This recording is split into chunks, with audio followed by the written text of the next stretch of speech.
मलिर में मेरे अपने 2 घर हैं, मगर मैंने उनको बोला अगर मैं बकाया जिंदगी गुजारूंगा तो वेरिया में गुजारूंगा। बेहतरीन सोसाइटी मैंने ना कुवैत में देखी, ना सऊदीया में, मैं श्रीलंका गया हूँ, श्रीलंका में नहीं, दुबई में भी इतनी कुशादा और इतनी हवादार सोसाइटी मैंने।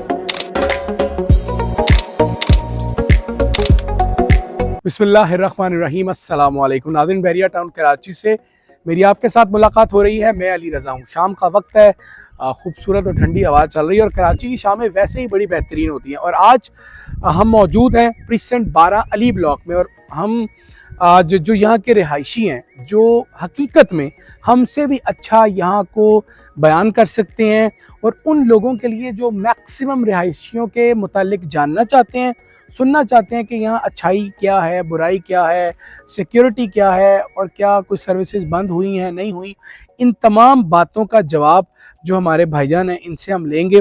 ये रिहायशी हैं अली ब्लॉक के, कब से रह रहे हैं, कहाँ से आए हैं, ये सारी बातें इनसे करते हैं। अस्सलाम वालेकुम जी। कैसे हैं आप जी? शुक्र अल्हम्दुलिल्लाह, खैरियत से?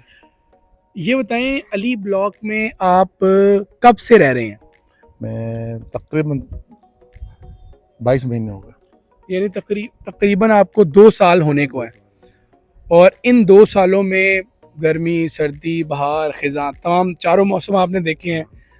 बहरिया टाउन से पहले बताएं कि किस हद तक मुतमिन है या जो ऐसी बात जो आपको लगता है कि यार ये नहीं होनी चाहिए थी और बाकी सब अच्छा है? मैंने बहरिया टाउन में रहा था कुवैत में, तकरीबन 27 साल वहाँ रहा, 2 साल सऊदीया में रहा। मैंने बहरिया टाउन नहीं देखा था। जब मैं वहाँ से वाइंड अप कर आया हूँ तो मेरे बच्चों ने मुझे दिखाया था। मलिर में मेरे अपने 2 घर हैं, सब 3 फ्लोर के हैं, माशाल्लाह बहुत अच्छे बनाए, बड़े दिल से बनाए थे। मगर मैंने उनको बोला अगर मैं बकाया ज़िंदगी गुजारूंगा तो बहरिया में गुजारूंगा इंशाल्लाह ताला। यानी आपने 27 साल कुवैत में गुजारने के बाद बहरिया टाउन में अगर कहीं रहना मुनासिब समझा तो वो बहरिया टाउन कराची है। मैं अपने बच्चों को बोला, मैं कोई वो मुझसे मकसद, उन्होंने बोला भाई वाइंड अप कर लीजिए आप कुवैत को। मैंने कुवैत को वाइंड अप इस शर्त पे करूँगा कि मेरे को रिहाइश बहरिया के अंदर दूंगा, क्योंकि इतनी कुशादा और इतनी बेहतरीन सोसाइटी मैंने ना कुवैत में देखी, ना सऊदीया में, मैं श्रीलंका गया हूँ, श्रीलंका में नहीं, दुबई में भी इतनी कुशादा और इतनी हवादार सोसाइटी मैंने वहाँ कहीं नहीं देखी। अच्छा अंकल जी, ये बताएं कि बहरिया टाउन में लोग कहते हैं कि यार यहाँ मतलब मलिक रियाज साहब ने ट्वीट किया कि जी हम सर्विसेज बंद करने के एक कदम दूर हैं। अच्छा, उस खबर को सोशल मीडिया पे ऐसे फैलाया गया जैसे बहरिया टाउन में पानी, बिजली, गैस, मेंटेनेंस ख़त्म कर दी गई है। इसमें कोई सच है? मैंने बहरिया टाउन के अंदर जो मैं 2 साल यहाँ पे रह के मैंने देखा ना, कुछ मेरे अपने रिश्तेदार भी, दोस्त भी, कुलीग भी, अल्लाह जाने दिल में उनके क्या है। मगर वो अगर ये खबर आ जाए कि यार बहरिया टाउन खाली हो गया तो वो मुझको सबसे पहले सुनाना टेलीफोन करके ये फ़र्ज समझे कि यार बहरिया टाउन खाली हो गया है। यहाँ पे कोई छोटी सी बात भी हो जाए तो 25 आदमियों को टेलीफोन आएंगे, यार ये वारदात हो गई। मैं कल पूरे पाकिस्तान में दुआ था मैंने। बहरिया टाउन में इस वक्त जहाँ हम खड़े हैं, मुझे अपने दोनों घर जो सामने वाली साइड पे नाजरीन, वहाँ भी रिहाइश नज़र आ रही है और जिस घर के आगे मैं मौजूद हूँ इसके बराबर में भी लिविंग है।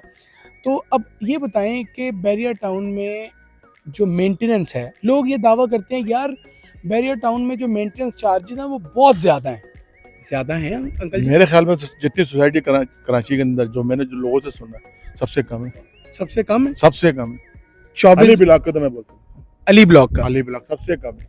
24 घंटे पानी आता है? अभी तक तो अल्लाह का शुक्र है, किसी चीज़ की कोई परेशानी नहीं हुई, किसी भी चीज़ की अभी तक ना कोई कंप्लेन हमारे तरफ। और रह गया जहाँ तक लोग पता नहीं क्या सोशल मीडिया को क्या समझने लगे हैं, मेरे ख्याल इसका बहुत गलत इस्तेमाल कर रहा है हर मामले में। मैं यहाँ पे आईफोन लेके बैठा हुआ हूँ, अभी तक 2 साल में कोई लेने नहीं आया।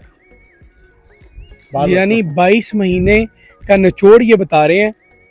सर, चोरियां बहरिया टाउन को लेकर बताया जाता है कि बहुत होती हैं और जिस पर फिर बहरिया की सिक्योरिटी ने बड़ा ज़बरदस्त, यहाँ पे आपको पता होगा चूँकि आप ये रह रहे हैं, अली ब्लॉक की चारों अतराफ की जो एंट्रेंस और एग्ज़िट है उसको बंद करके एक साइड ओपन किया है। तो जो चोरियों की वारदात वो आपने सुनी है यहाँ पे, या आपके दाएं बाएं लेफ़्ट राइट आपको कभी फील आया कि यार ये कोई डाउट या कोई शक व शुबा है? सर, चोरी की वारदात है कि सुनिए कि यहाँ पे एक दफ़ा भी तो एक मैसेज चला कि यार वो उस घर में डाकू रहते हैं, उसने 12 कत्ल किए हुए। मैंने बोला यार कमाल है, तेरे को मालूम है, पुलिस को किसी को नहीं मालूम। ये ठीक है सर। मैंने बोला यार सारी पाकिस्तान की पुलिस सो रही है, तो मैसेज कर रहा है सबको कि यार इसने जो आदमी यहाँ पे रहता है उसने 12 कत्ल किए। अच्छा, मुझे एक बात और बताएं कि अली ब्लॉक में आप रहते हैं, आप ग्रॉसरी के लिए अपने ज़रूरियात ज़िंदगी की जो चीज़ें दरकार हैं इसके लिए कहाँ जाते हैं? यहाँ पे कुछ स्टोर वगैरह मौजूद है आपके नज़दीक? अभी स्टोर खुला है अली ब्लॉक के अंदर बैक साइड के ऊपर, और दूसरे भी स्टोर खुलना है। अभी तो हम डे से लेते हैं, तो यहाँ पे मुस्तकिल में बनेगा। मगर ये सब चीज़ें वही हैं जो एक इंटरनेशनल सोसाइटी में होना चाहिए कि आस्ता आस्ता बनती है। कुवैत में भी मंतखा बोलते हैं इलाके को। जब अच्छा मंतखा बनता तो जब वो आबाद होता है उसके बाद वहाँ पे जमिया बनती है। जमिया पहले नहीं बनती है। गेली जिसे आप बोल रहे हैं उसको गेली बोल सकते हैं, कॉर्पोरेट सोसाइटी बोल सकते हैं। जमिया सबसे लास्ट में बनती है जब पूरी सोसाइटी। अभी ये तो अली ब्लॉक तो 10-15-20% जितना भी अब जब बनेगी तो इंशाल्लाह सब चीज़ मिलेगी, क्यों नहीं मिलेगी यहाँ पे। सर, ओवरसीज़ बड़े परेशान होते हैं, उनकी इन्वेस्टमेंट बहुत ज़्यादा है। उन्होंने जमा पूंजी अपनी बाहर के ममालिक में काम किया, जैसे आपने काम किया, कमाया और फिर अपने मुल्क में इन्वेस्टमेंट की। बैरिया टाउन की जब कोई ख़बर आती है ना, कोई उल्टी सीधी या कोई अफवाह, उसको लेकर वो बड़े परेशान हो जाते हैं। इस दौर में, जिस दौर में हम और आप बात कर रहे हैं, क्या ओवरसीज़ को इन्वेस्टमेंट पाकिस्तान के शहर कराची और कराची की one of the finest society है, तो मैं खुद कहता हूँ बैरिया टाउन में करनी चाहिए? 100%।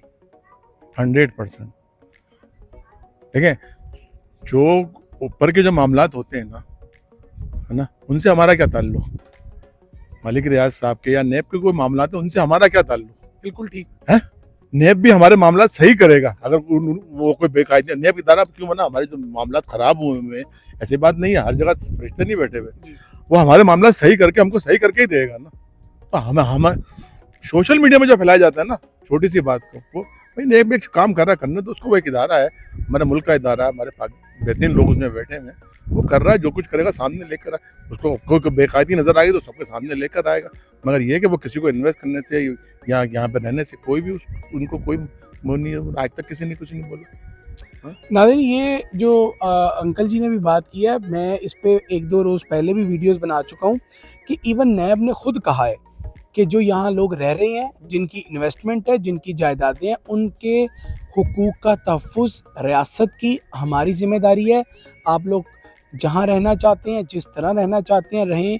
सरमायाकारों को पैगाम दिया कि भाई कोई डरने की बात नहीं। अच्छा अंकल, ये आखिरी सवाल बता दें कि कीमतें इस वक्त नीचे हैं। लोग कहते हैं कि जी बैरिया टाउन, यानी अब इसकी आपने तस्दीक तो पहले ही कर दिया कि ये तो सोशल मीडिया पे पता नहीं क्या क्या खबरें चलती हैं। इस वक्त जो कीमतों में कमी है, आपको लगता है कि ये राइट टाइम है यहाँ पे इन्वेस्टमेंट करने का? मेरे ख्याल में तो कीमतों में कमी नहीं है। क्यों? जिसकी जो चीज़ है ना उतने के लिए। कीमतें हाई बहुत चली गई थी, अब कीमत थोड़ी कम हो गई, मुनासिब हो गई, मुनासिब कीमत हो गई है। जो जितने की चीज़ है उतने की मिल रही है। पहले तो लोग 1 के 10 मांग रहे थे, अब जो है जो जिसकी जितनी वैल्यू है, जिसका जायज़ मुनाफा, उतने पे बेच रहा है। बहुत शुक्रिया अंकल जी, आपने वक्त दिया। Thank you very much. नाज़रीन, अली ब्लॉक में मौजूद थे और यहाँ जो अली ब्लॉक की नियर बाय की जो तर्जुमानी है वो यहाँ के रिहायशी ही बेहतर कर सकते हैं। यकीनन हम लोगों से मिलकर आप लोगों तक जो चीज़ें पहुँचाते हैं, लाइफस्टाइल, सिक्योरिटी, पानी बिजली की सूरत हाल, घरों की कीमतें, प्लॉटों की कीमतें, ये सारी चीज़ें हम आप तक जो है वो पहुँचाते रहते हैं। लेकिन वो लोग जो यहाँ रह रहे हैं उनकी ज़ुबानी जो सुनना है, उनकी बात में यकीनन मैं ये खुद समझता हूँ कि ज़्यादा वेटेज होता है। इस वक्त बैरिया टाउन कराची की क्या सूरत हाल है वो आपने सुना है। हमारे इस वीलॉग से हमें इजाज़त दें। इंशाल्लाह अगले एपिसोड में, अगले वीलॉग में एक और मेहमान के साथ आपकी खिदमत में हाजिर होंगे। अल्लाह हाफ़िज़।